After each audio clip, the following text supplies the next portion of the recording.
هذا القرآن بأيدينا نور في الظلمة يهدينا. هذا القرآن بأيدينا نور في الظلمة يهدينا. كلمات الله لنا نزلت تصلح دنيانا والدين. كلمات الله لنا نزلت تصلح دنيانا والدين. هذا القرآن هذا القرآن هذا القرآن بأيدينا. هذا القرآن بأيدينا. قد بدد ليل الأوثان قد فجر نبع الإيمان. قد بدد ليل الأوثان.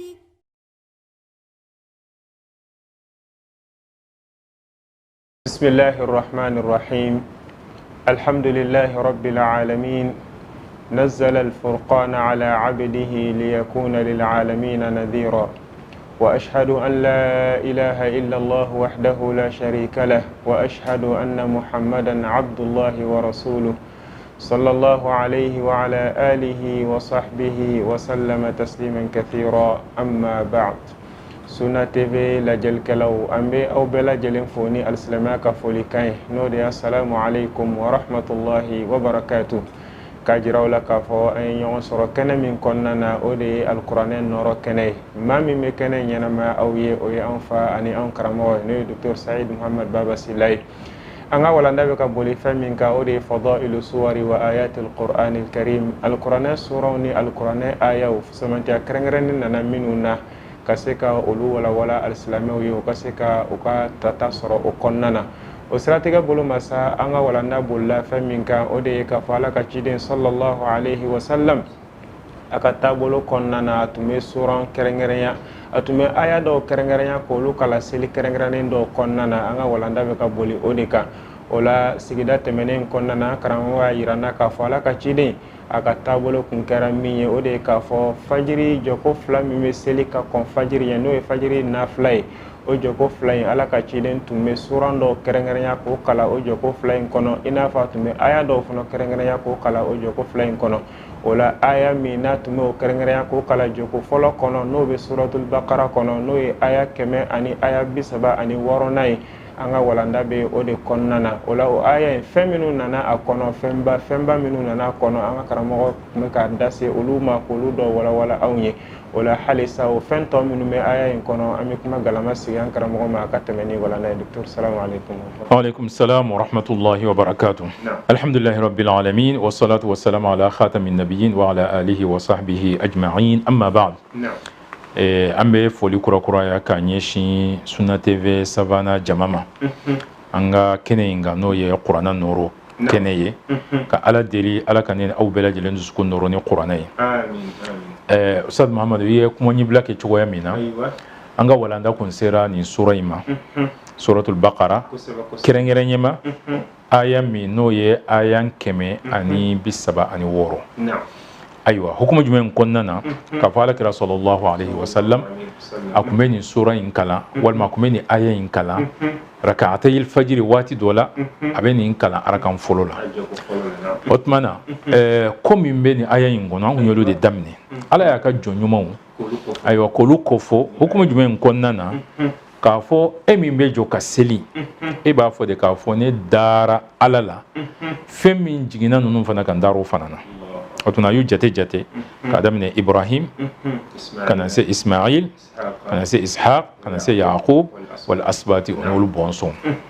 O kɔfɛ sa a ko wa ma utiya Musa wa Isa minnu tɛmɛna a ko wa ma unzila min jiginna yanni a ko wa ma utiya.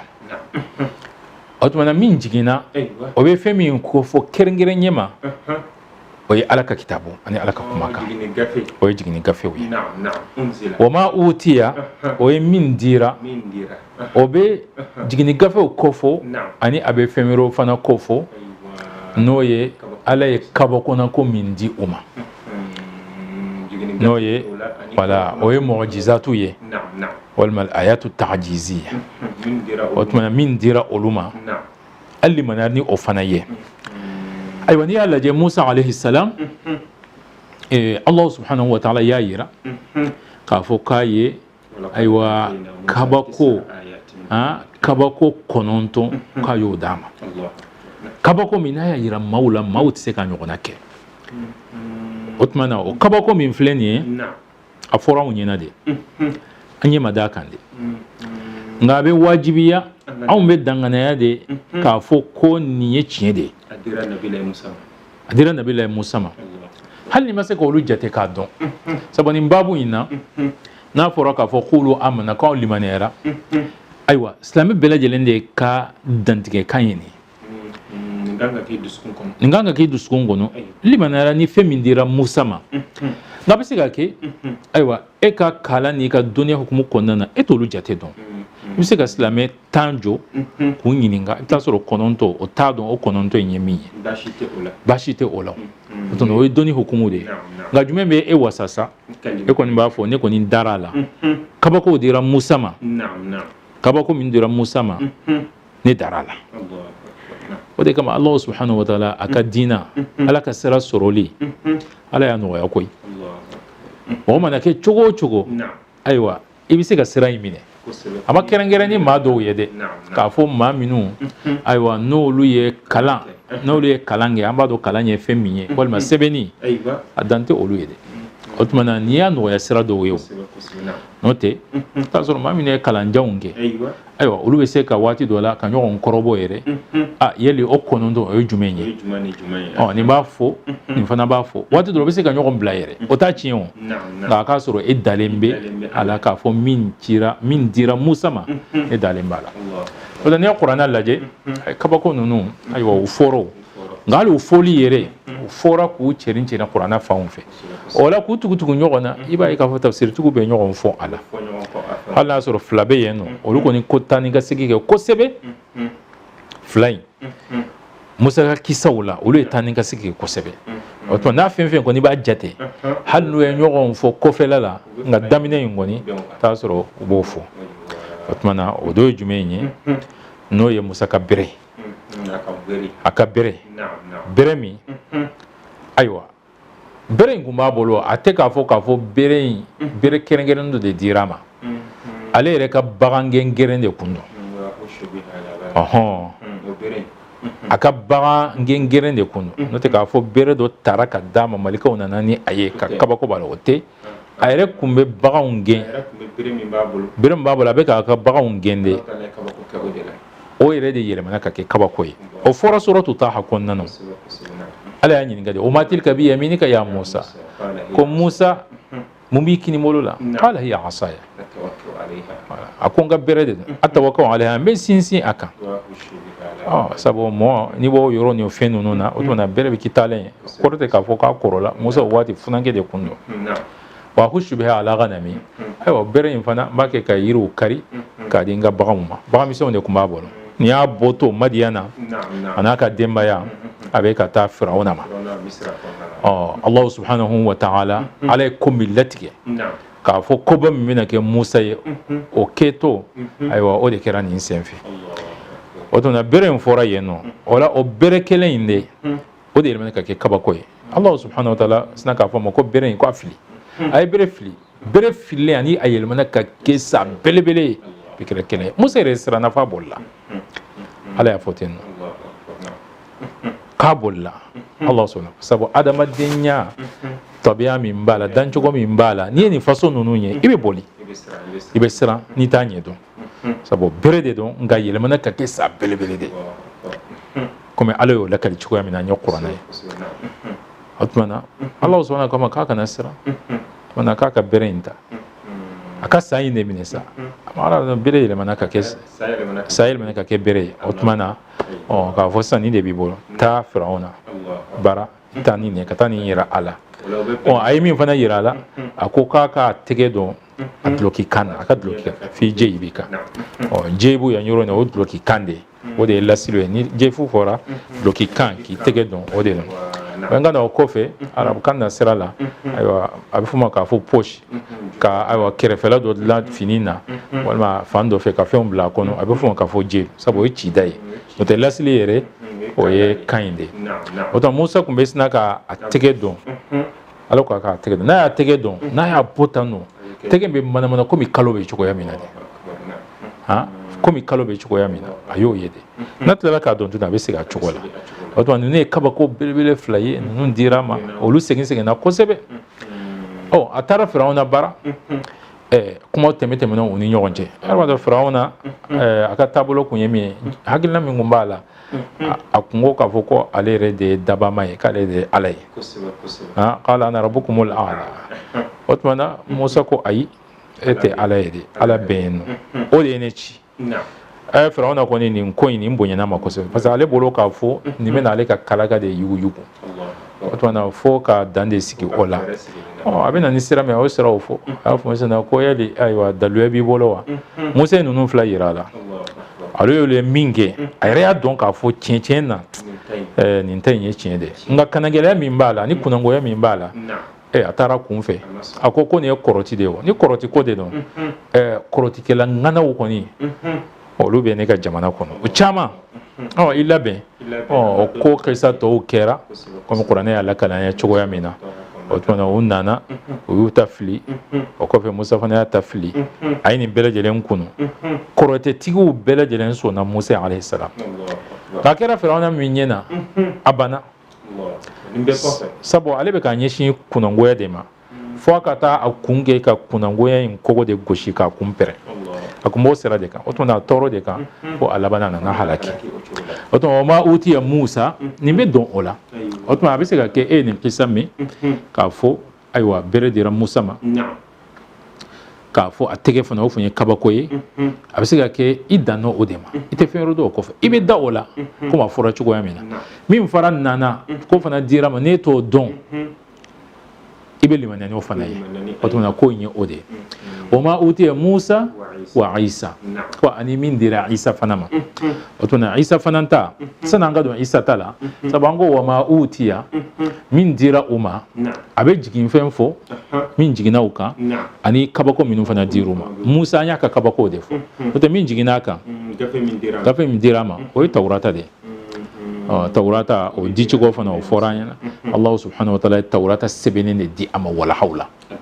a dafalen o tuma o de dira Musa ma alayhi salam o tuma na o ye Musa ta ye a ye min tugu o la a ko wa Isa k'a ni Isa n'o ye Nabilahi Isa Nabilahi Isa min n'ale kɔ fɔra ayiwa anw silamɛw kɔni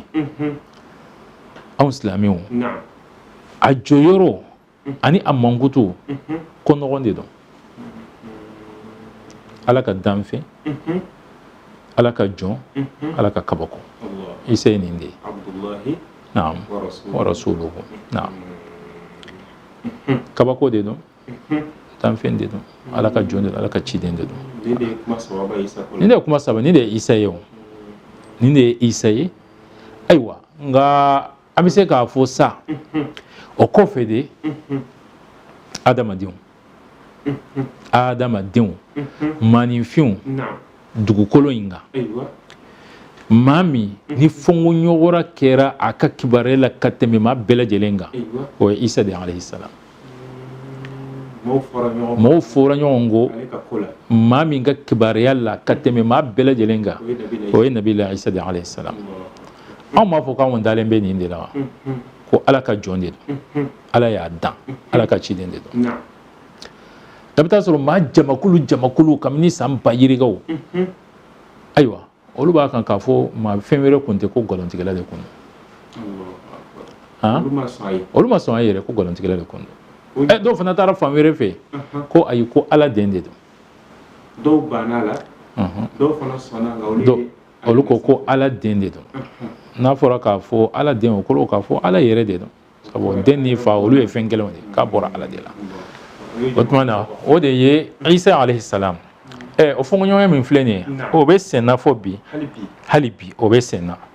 ayiwa fo ka taa se waati ma sa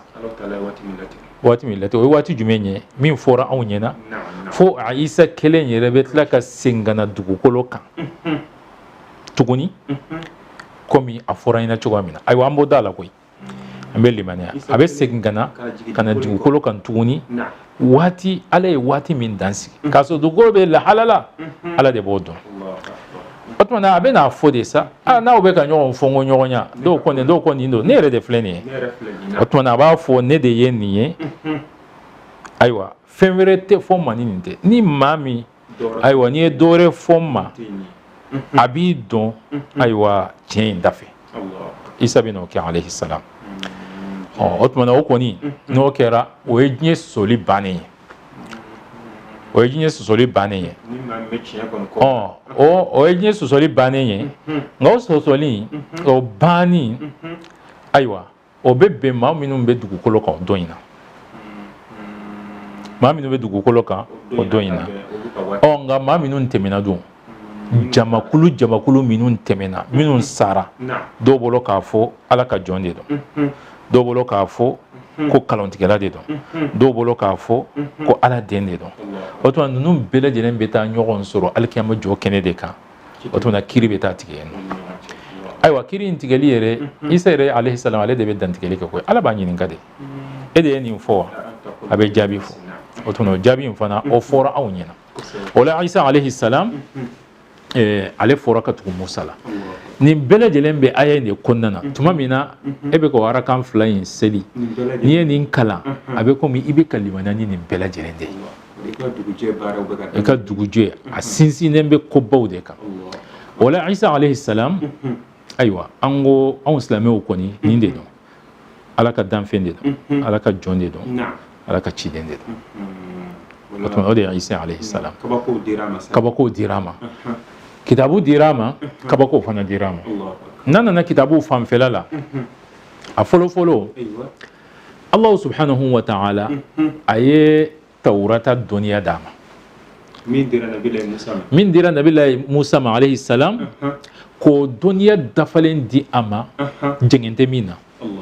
otono dira ama ngoma jigale kande o kumbe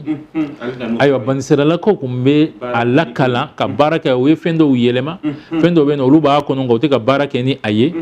ale din chira ka fo ko kana dina la tlende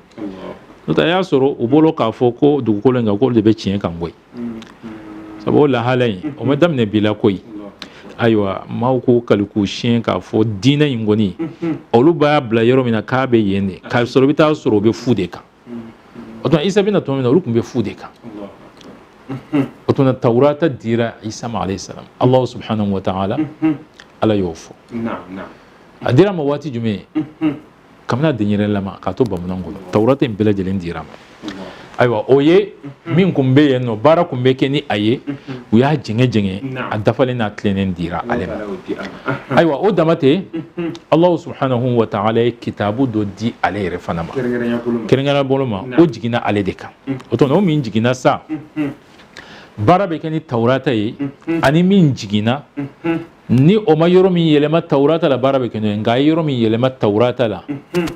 otmana oyo yelema leyi o yelemali min filɛ nin ye limaniya jɔnw olu tɛ o bila komi b'a fɔ cogoya min na ayiwa daga girindalaw ala de ko nin ko min filɛ nin ye aw ye ne batu ne b'a fɛ a ye n batu nin cogoya in da ne b'a fɛ nin ko in a ye nin de kɛ n b'aw sara n'a nana o kɔfɛ ale de ye masa ale de ye kotigi ye k'a fɔ nin ko masina min filɛ nin ye ne kun ko a k'a kɛ a kana kɛ a y'a to yen nin ko masina min filɛ nin ye aywa ne kungo ka fo nga kana ke nga bise ka ke otuna obana otuna ode otuna isa nana ni ode ye o ma minun gumbe no olu bolo ka fo dina ko ye olu de tay olu bana ode olu masoma koni dina china de kanana kabina dina de chien otuna isa alayhi salam akan yana maya ma minun ya kele ka guruja ka dabalika nofe o ye dina nyema ode min go dina nyema la wati o de hake yahudiya dina nyema o de hake no te tarihu la ni ya laje a wati a soro o jamana yere kumbe mara romain nunu olu e jobatula o de olu ka sera kunde dina kolo olu ka sera be fen yumenye anga fanga wala anga fanga nga yahudiya dina nyema olu de wulla ka fo nin kamale min nana aywa fanga nin kumbe no te ni mina dina de chi fo kana se isa alayhi salam be mewe min gera ka fo ko ka faga ni ala ko ka fo ma se ka faga ma minnu ye o ko in ka sugu kosɛbɛ k'a lase ayiwa rɔmɛ fangaw ma o ye yahudiya diina mori olu de y'a kɛ o tuma nin ko in nin ma daminɛ bi koyi k'a fɔ maa dɔ dɔn diina birifini kɔrɔ ayiwa ka diina kɛlɛ ni a ye a ka laɲini kama o de kama i b'a ye Isa alayhi salam kuma min bɛ tɛmɛ a n'u cɛ a bɛɛ lajɛlen ye dɔnnibaga ninnu de ye surtout dɔw yɛrɛ bɛ yen nɔ olu yɛrɛ kɔni bolo alifirisin k'a fɔ olu kɔni yɛrɛ bɛ komi gafe de ko ni olu ye kaban a bɛ komi i ye Tawurata gafe ye nka k'a sɔrɔ bɛɛ lajɛlen i bɛ taa sɔrɔ o bɛ fu de kan a bɛɛ lajɛlen ye jɔyɔrɔ ko ayiwa ni diɲɛ ɲini o tuma Isa alayhi salam linjila dira a ma ayiwa linjila jiginna a kan k'o di a ma tuma o ye kitabu ye o de ye injilu ye o ye gafe min dira a ma kabako fana de yira la a la kabako dira a ma ale yɛrɛ ye kabako ye fɔlɔ ale yɛrɛ nacogoya o ye kabako ye sabu Allah subhanahu wa ta'ala a y'ale bɔ bamuso la k'a sɔrɔ a ma bɔ cɛ la min dɔn ni Allah subhanahu wa ta'ala a ye danni sabati cogoya min na ayiwa maaw bɛ bɔ ɲɔgɔn na cɛ ni muso de la cɛ ni muso ni ɲɔgɔn cɛ denw bɛ bɔ o la den cɛman ni den musoman nka Isa alayhi salam ale bɔra muso de la cɛ ma maga o muso in na o tuma ale yɛrɛ ye kabako ye nka o kabako min filɛ nin ye o kabako in o kɛra maaw ma bɔ kalama maaw ma bɔ kalama o tuma na maaw ka sɔn o ma o dulonnen bɛ u ka limaniya de la sabu maaw bɛ min dɔn ni muso min filɛ nin ye Mariyamu ayiwa n'o ye Isa ba ye alayhi salam k'a fɔ alabato muso de don a y'a yɛrɛ di ayiwa Ala ma batukɛyɔrɔ min bɛ yen nɔ a bɛ o yɔrɔ in de ladon u kɔni b'a dɔn ne u b'a dɔn cɛ t'a bolo nka u nana bala k'a ye den b'a bolo o tuma ko in ma kɛ olu ɲɛna o tuma limaniya de b'a to sa maaw bɛ da o la k'a fɔ k'o ye kabako ye o de kama yahudiya ninnu olu ma da la olu kɔni olu ye kuma jugu yɛrɛ de fɔ ko ni muso kɔni nana ni ayiwa den kɔni k'a sɔrɔ cɛ kɔni b'a dɔn anw b'o wele fɛn min na o dɔnnen de don o tuma na k'a fɔ a ka cidenya ko olu da ma se o yɛrɛ ma olu bolo a lasili yɛrɛ min ye o tuma na ni min filɛ nin ye nin kabako min filɛ nin ye anw silamɛw bɛ da a la k'a fɔ a ka nali in kɛra kabako de o de kama ni ka da nin na nin cogoya in na k'a sɔrɔ ko min de don ayiwa a kɛra minnu tile la olu yɛrɛ ma bɔ a kalama wala u nan'u yɛrɛ sɔrɔ a kɛnɛ de kan nka nin bɛɛ lajɛlen na anw bɛ da o la o de kama ka nin fɔ in fɔ nin cogoya in na o kɛra sababu ye maa minnu ko bɛ Isa ka sira kan n'a jiginnen kun de don u limaniyara ni silamɛya ye hali Najashi radiyallahu anhu n'o ye Habasha ka masakɛ ye ayiwa Isa ka lahalaw fɔra ɲɛna suratu Maryama kɔnɔ cogoya min na de o de y'a to a limaniyara k'ale kun bɛ ayiwa Isa nɔfɛ nka yɔrɔ min jiginnen de don dɛ o de tilenna sisan sabu ninnu de dara la k'a fɔ Ala ka kabako de don a ma kɛ o tile la koyi k'a sɔrɔ a kɛra minnu tile la olu dɔw banna o tuma na Isa alayhi salam ale yɛrɛ ye kabako ye a nali ye kabako ye nka o kabako min filɛ nin ye an ko maaw ma bɔ o kalama maaw m'o ye u nani u yɛrɛ sɔrɔ o la de o de kama kabako in yɛrɛ kɛra min ye a kɛra kɔnɔnafili ye maa fɔlɔfɔlɔ min yɛrɛ ma o y'a bamuso de ye parce que kabini nin ko in kɛra a kɔnɔnafilila a b'a dɔn jate min bɛ adamadenw bolo o fana de ye jate sɛbɛnnen fana ye a fɔ sisan bɛɛ lajɛlen b'a dɔn cɛ tɛ ale bolo ale kana ni den ye k'a ye den sɔrɔ nin ko in bɛna gɛlɛya fo a laban na yɛrɛ a ko hali n'ale kun sara ka ko nin ye ya laytani mittu qabla hada wa kuntu nisyan mansiya ko hali Ala kun kana nin don yira ale la nka Ala de y'a latigɛ k'a fɔ nin bɛ yira ale la a bɛ kɛ kabako de o tuma na a kɔnɔnafili o ye maa fɔlɔfɔlɔ min sɔrɔ o de kɛra a bamuso yɛrɛ de Allah subhanahu wa ta'ala Ala y'a waju ka kabako yira a la kabako fɔlɔfɔlɔ kɛra fɛn jumɛn ye denyɛrɛnin min filɛ nin ye dɛ n'a bɛ ka kɔnɔnafili o kunna ko in ka ayiwa kunnasiri in bɔ a la denyɛrɛnin yɛrɛ bɛ na kɛ denyɛrɛnin dalen de kumana a fɛ ka kuma a ba yɛrɛ fɛ o de kumana a fɛ o kera ka bo kera ko bani o ko fe halisa ako wa ma utiya Musa wa Isa min dira Musa ma anyo fo min dira Isa ma aywa amboka nga halisa o to fana be no ni bela jelembe ni aya inde kono no ye aya keme ani bisaba ani woro ni alakira kuma kana sallallahu alaihi wasallam aywa rak'atay al-fajr ajoko folola inshallah halisa babu into be yeno be ala dele halisa ala kan fara qur'ana dungewka ala kan sukun noro ni qur'ana والله تعالى أعلم. لا سنة تبي لجل كلاو أمي أو بلا جلين فوني الإسلام كفولي كان يني مسات على في على كهرك أني أوي هذا وصلى الله على نبينا محمد والسلام عليكم ورحمة الله وبركاته. هذا القرآن بأيدينا هذا القرآن بأيدينا نور في الظلمة يهدينا كلمات الله لنا نزلت تصلح دنيانا والدين هذا القرآن هذا القرآن بأيدينا هذا القرآن بأيدينا